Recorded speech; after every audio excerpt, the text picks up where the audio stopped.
Yep. So rear bearing, drive gear, option 2, line up. That goes home. And push that into brand new pump, so very hide the gear.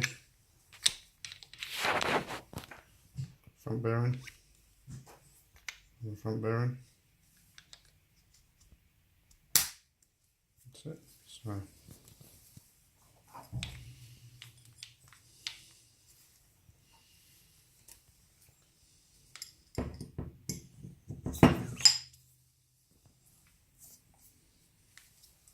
the front plate on.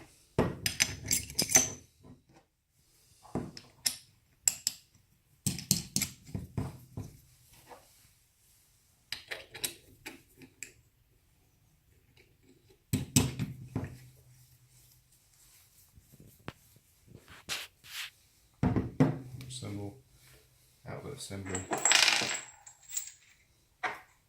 shuttle valve, it's inside, fully removable, clean everything, clean in there, that's it, I'll sit back on the machine.